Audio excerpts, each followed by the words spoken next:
So, a question I've often been asked. Where was the location of the Garden of Eden? This right here might be the location of the Garden of Eden. Eden was a gigantic outdoor laboratory. What? The Bible describes the location of the Garden of Eden. Where's the Garden of Eden? There's 4 rivers that come from it. Between the Tigris and the Euphrates, where the Garden of Eden is located. Where is the Garden of Eden located? You know, the interesting thing is, whenever I ask Christians that question, and sometimes I ask those that are there at a large conference, well, the majority will say, over there in the Middle East, where the Tigris and Euphrates rivers are. It's right next to the river. Well, I always remind people, just because the majority say something doesn't mean it's right. As I've often said to people, remember, the majority of people didn't survive the flood either.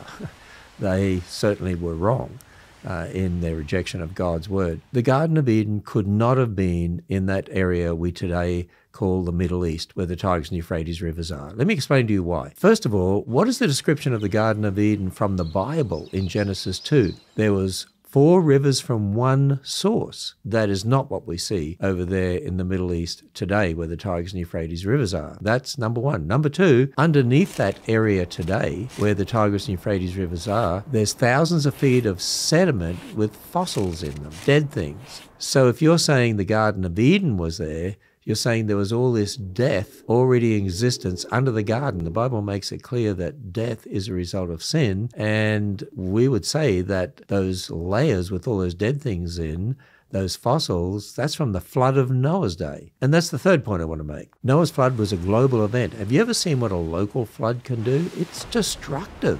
It'll erode canyons. It'll erode hundreds, thousands of feet of sediment. It'll redeposit sediment. It's catastrophic. Imagine what a global flood would do. It would rip up the whole earth and redeposit all sorts of sediment. It would destroy where the Garden of Eden was. You wouldn't have a clue where the Garden of Eden was. And that brings me to the fourth point too.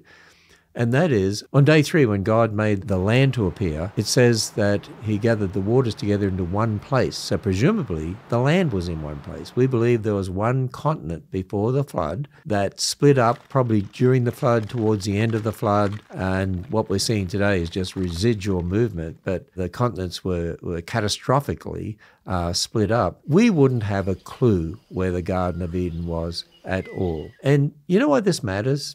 I'll tell you why it matters. It matters because we need to make sure people understand the destructive nature of the flood. It would have destroyed the surface of the earth. When you're saying the Garden of Eden was over there where the Tigris and Euphrates rivers are today, then what did Noah's flood do? Nothing? A tranquil flood? There's no such thing as a tranquil flood. It just doesn't happen. So it's important that we believe what God's word says too. And there were 4 rivers from one source. That doesn't fit. And then one last thing. People will say, well, how come it has the same names, the Tigris and Euphrates rivers? Well, think about this.